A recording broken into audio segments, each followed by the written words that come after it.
3 days, 2,000 miles.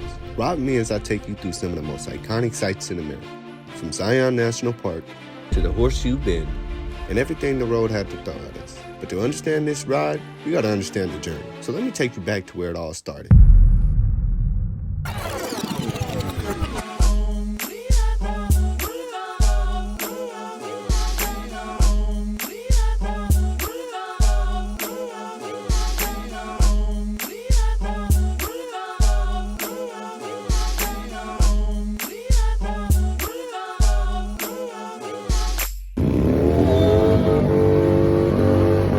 Top of it, y'all. Just about packed up and ready to go. Hit that road. We got about 700 miles in between us and the Bay Area. So it is currently 48 degrees outside and we are layered up like I don't know what. So I'm telling you, we got like 3-4 layers on each. Pocket warmers, hand warmers. I got them in my socks. I got them in my shorts. I got them in my jeans pocket. I got them in my padded gear. I got them everywhere because I don't have any heated gear, so this is what I have to do. All right. Also, if you guys are wondering why I have a pillow right here, it's because I don't have a backrest yet, and my back starts to hurt after a while, so I just put the pillow right there in between us. I keep you guys updated along the way, man. It's be a fun day today. It's pretty cold for the first 3-4 hours. Hopefully it heats up.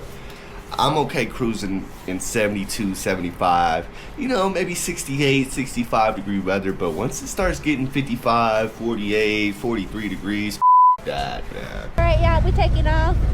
There goes nothing.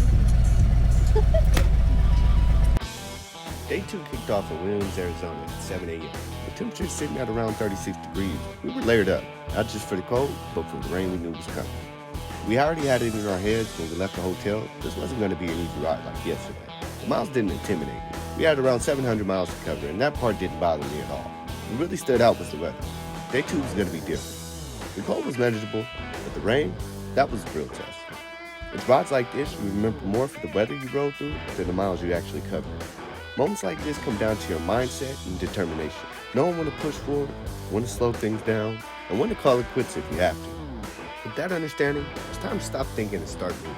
We rode out of Williams towards Cayman for our first gas stop, stopping briefly at the Route 66 Museum to take a quick picture before getting back on the road.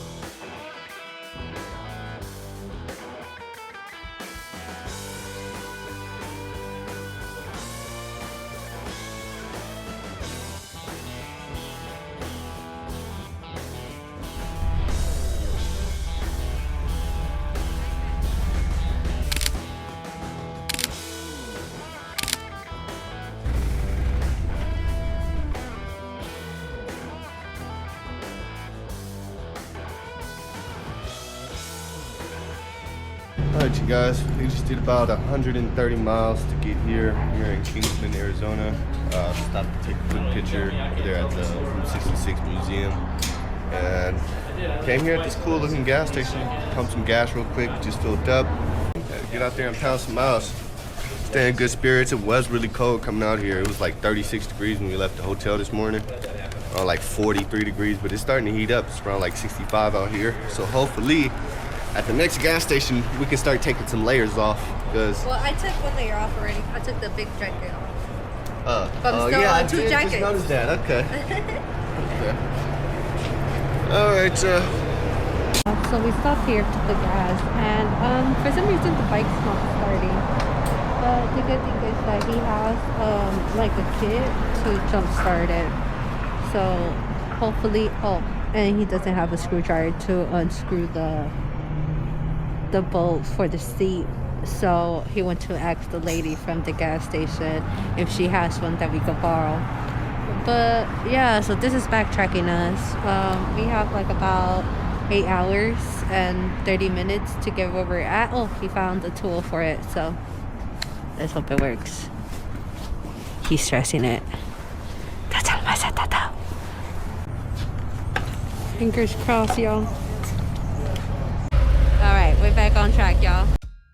We rolled out of Cayman, Arizona, headed west towards LA. And what should have been a quick gas station stop turned into a small hiccup. Completely my fault. You see, I left the bike running and I stepped away, and when I came back, the battery was dead. A simple mistake, but one that could have caused me more trouble than it was worth if I hadn't been prepared.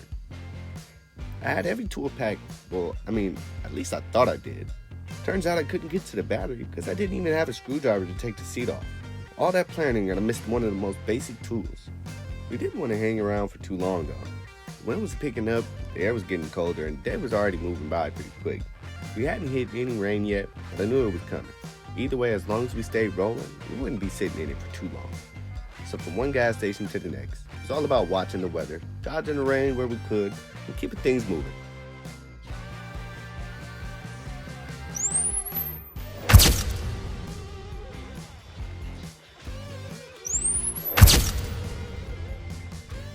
Alright, you guys, we are in Ludlow, California.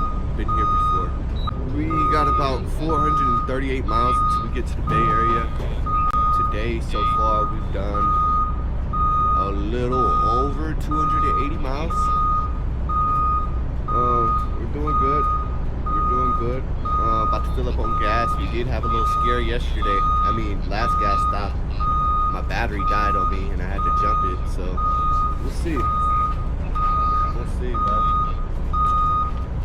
about to fill on up and get on out of here, y'all. Ain't nothing else to do but to do it, man.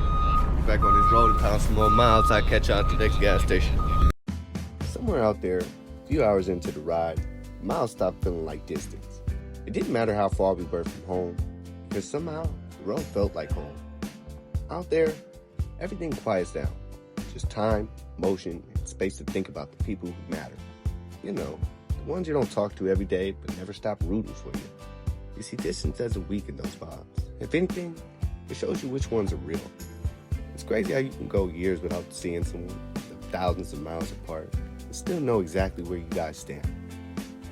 Being out there reminds me of how much life changes when you stay committed to your family, to your values, and to becoming a better you. There was a point in my life where rides like this felt out of reach. Not impossible, just distant. Something meant for a later version of me I hadn't earned yet. Every ride now carries the weight of what it took to get here.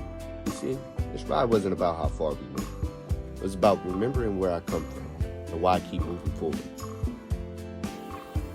It's getting cold. It's getting pretty rainy. The weather conditions are getting kind of bad, but haven't really ran into any real rain, so that's the good part. We still got another 300 miles to go. Take us another 4 hours and 40 minutes. Hope don't get there before 7 o'clock. We're dodging rain by like this much. Like, I'm telling you. If we would have left later, we probably would have ran into some rain. Alright, y'all, catch you at the next gas stop. As we made our way towards Kalinga, the clouds ahead were getting thick, and we knew we'd run into rain sooner than later. At this point, I stopped worrying about the weather, and we just rode through it. About 40 minutes of dense fog, crosswind, light to moderate rain. Nothing too crazy, honestly. Fog bothered me more than my socks getting wet. Yeah, visibility was low, but the plan stayed the same. Steady pace, eyes up, ride it out. And just like that, it passed. The fog thinned out, the rain let up, and the road began to dry. You could feel the shift almost immediately. The air felt different, the roads felt familiar, and I could feel the Bay Area getting closer with every mile.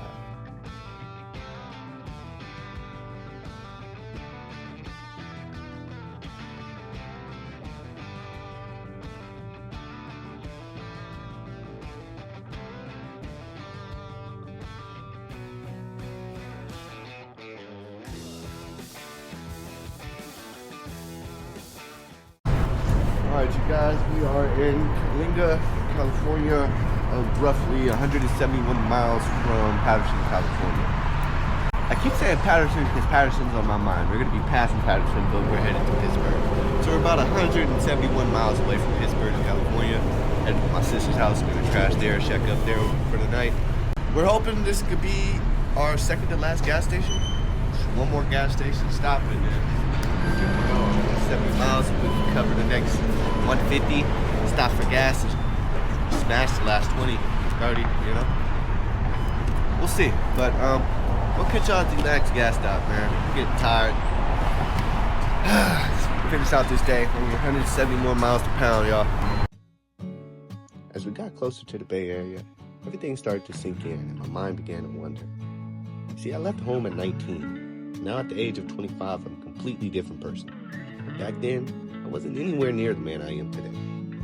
I've learned to live with what I can't change and to accept everything happens for a reason. Sometimes I catch myself wondering, what if I stayed? Where would I be now?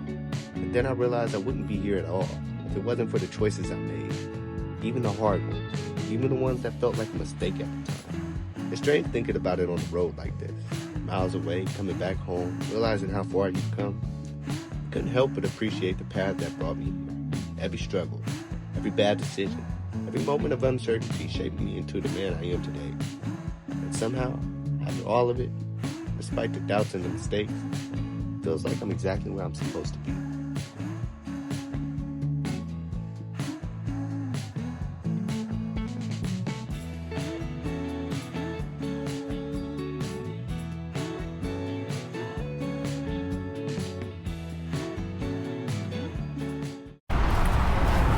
Alright, you guys, we're not too far away from Patterson. We got about 54 miles to get to my sister's house, and we're on the move. This is about to be a record-breaking fucking gas station stop for us, because we paid at the pump, so we just about to pay and get back on this bike and leave. How it should be every time, but it's not. Been cold, but we've been fighting through it. We're geared up and layered up pretty good. I haven't heard any complaints from her, so you know we're good. Alright, y'all. The next time I turn on this camera, I should be to my destination. That final stretch towards the bay felt different. Quieter, familiar, and full of anticipation. Riding past streets I haven't seen in years, neighborhoods I've missed, it all starts to sink in. Home feels different now, and so do I. So the next day was all about soaking it in. I spent time revisiting streets I haven't walked in years, stopping by places and people I'd missed, catching up and taking it all in. Every corner, every familiar face brought back memories, little reminders of how long it's been and how much has changed since leaving the house at 19. Getting to see my whole family together in one room was a bittersweet feeling. You see, life has a way of pulling us in different directions, and moments like this don't happen often. But somehow, we were all able to come together and celebrate my brother's 30th birthday, because you only turn 30 once.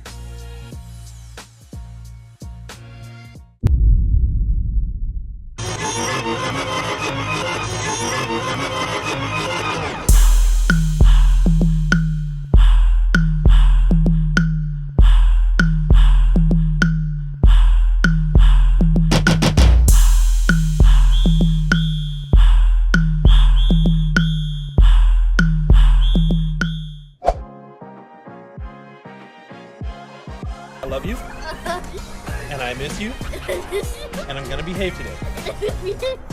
Alright, that's cool. Appreciate you.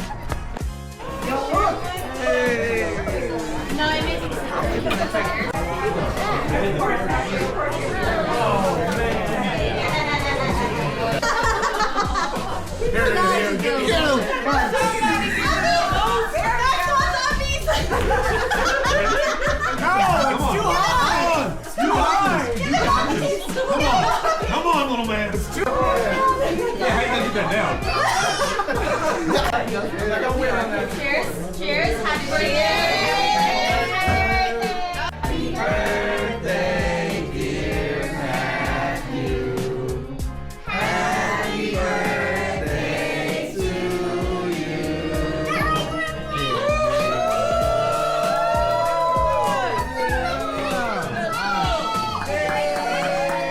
We're riding with our sister tonight. My brother right here, celebrating the beautiful life of a 30-year-old young black male, accomplishing things in life, Sound like the man. cops are being called. Right. He's a 30-year-old black male in this really nice neighborhood. Yeah, Black hey, hoodie. Open up the door. I'll tell you. Oh yeah, mama. Yeah, buddy, boy, you Yeah, better drive go. safe, mama. I love you. You drive, you go, y'all going to the Ashley house, right? Yeah. All right, y'all get some rest. All right now. I love you. Love you too. Alright, you guys. It is currently 6:15 in the morning. We've got about 360 miles between me and home, and we're hoping to get there before 12. Realistically, we're looking at like 1 p.m., 1:30, but it is currently 56 degrees outside, and it is wet and raining. So we're gonna go ahead and leave a little bit early, get a jump start in the day, hoping we don't run into too much rain, but ain't nothing else to do but to do it. Let's get out there and pound some miles in the rain. At the tone, please record your message. When you have finished recording, you may hang up or press 1 for more options. Hey, baby bro. I was sitting here thinking about you today, and I thought about us growing up. I thought about the way we grew up. I thought about the man you are today, the man I am today. I think when I was like maybe 7 or 8, I vowed that I would show you what a man was supposed to be. So that's why growing up, I was always hard on you. I always wanted you to kind of do the things that I wanted you to do. And I know it might have seemed like I was just being a jackass or being mean or like not being, you know, I just had high hopes for you. And my high hopes for you, you know, you've exceeded them. You've lived, you've learned, you've loved, you've lost, you've done all that. And I think that growing up, we always put this stigma on you as being the bad kid, right? And not knowing, and Ashley and I always compared struggles with you around like, what do you know? You didn't go through as much as me and Ashley because you were the baby and we shielded you from that. You know, everyone talks about how people fought to keep us together when we were in the foster homes, but no one knows that, you know, I wouldn't let you sleep in the crib at the foster home. You slept with me. I wouldn't let anyone be in a room with the door closed with you. You know, I always had your back. You know, I was with you everywhere you went. I didn't have fun while we were in the foster home. I made sure you were asleep before I went to sleep. You know, so I've always felt this protectiveness over you, but I'm reminiscing on it now and I'm talking about it now, and it makes me realize of not just how much I've been through, not how much we've been through, but specifically how much you've been through. I'm 30 now, and I feel like I've lived many lives, but the one constant thing that's been in my life is you. So I love you so much. I do. And this motorcycle thing, taking it and creating content and writing and getting to see the world, like, I'm so fucking proud of you, dude. Like, I admire you for stepping out of your comfort zone, stepping out on the ledge and really being you, valuing people that you meet along the way, valuing your family in a way that's like bigger. You've taught me a lot. You've taught me a lot about forgiveness. You've taught me a lot about, you know, perspective. And I'll say another thing, man. I hope you keep making me proud. I hope you really do cherish and value, you know, Alondra. She is a beautiful, smart young lady, and she sees the potential in you and loves you to death, man. So keep treating her right. Keep doing the things that I taught you to do. Keep being open-minded. Keep listening. Keep learning. Keep thriving. That's my message to you, dude. Keep listening. Keep loving. Keep thriving. Keep learning. Because when all else fails, those things will never fail you. I love you. All right, people. It's 56 degrees. It's been raining for the last hour and a half. Not heavy rain, just light rain. It's manageable. We are in Los Buenos, California. About 259 miles away from home. Still got another 3.5 hours to go. So I ain't gonna do much talking on this one. Ain't nothing to do but to do it, man. Get out there and pound. Rain, sleet, or snow. You already know. You know, when I think about how we were raised, I realized how much of our lives we learned from a distance. Now walking side by side, just trying to recognize each other as we grew into different versions of ourselves, you know? We didn't have a blueprint for what being a man was supposed to look like. No one set us down, no one showed us. We had to figure that part out on our own, by watching, by learning, by failing, and by choosing over and over again what kind of a man we didn't want to become. I feel like me and you, I feel like we took different paths in life. Not because one was wrong and one was right, but because we were both trying to survive, trying to grow, trying to make sense of life with the tools we had, you know. Man, seeing you now at the age of 30, I don't just see someone who's made it. I see a man who kept going, who became successful in his own way. A man who didn't fold when life got heavy. A man who learned from what tried to break him. You didn't just age, you matured. And I've got to be honest, I've always used you as a reference point. I measured my own growth against yours, compared my progress to where you were in life. Not out of competition, but out of admiration. I've always respected your discipline, your mindset, your ability to stay focused when things around you are chaotic. There's a strength in you that doesn't need to be loud, it's damn sure felt. Through all the ups and downs, you've come to understand what it really means to be a brother. It's not just blood, it's guidance without preaching, it's protection without control. It's knowing someone's in your corner even when you don't talk every day. It's loyalty, it's love, it's presence, even from a distance. I know we didn't have it easy. We didn't grow up with stability or certainty. There were times where I could tell you were just trying to hold us all together. Somehow, through all of it, we built something solid. A bond that doesn't shake just because life gets loud. A respect that doesn't fade. A love that only brothers really understand. I just want you to know, I see you, I appreciate you, I admire you. And no matter what, I'll always have your back. I love you, Matthew.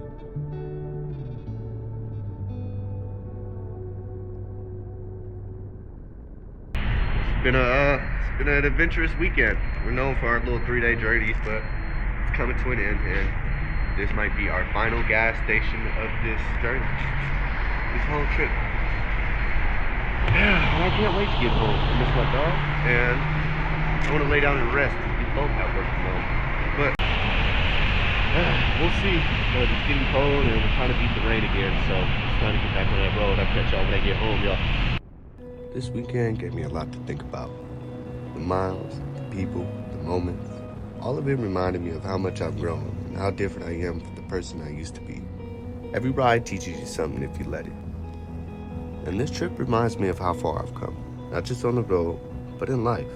The way I handle challenges, the way I see people, the way I appreciate the small moments. It's all changed for me. If you made it this far into the video, I just want to say thank you. The channel just hit 4,000 subscribers, and the love and support you've been showing means more than you know. I've got more rides, more stories, and fresh content coming your way soon. I'm working on staying consistent and dropping at least 2 long-form videos every month.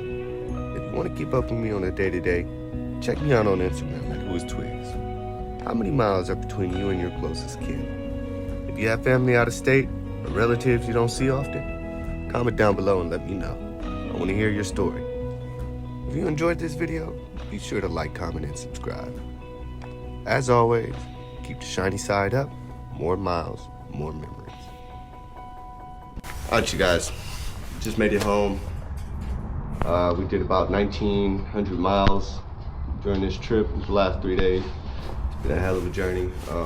And once again, we're gonna wrap it up successfully. We got her and Pamela back home safely, so I did my job. Now I'm about to go in the house, check on my dog, and relax. I got work in the morning, so. Whew.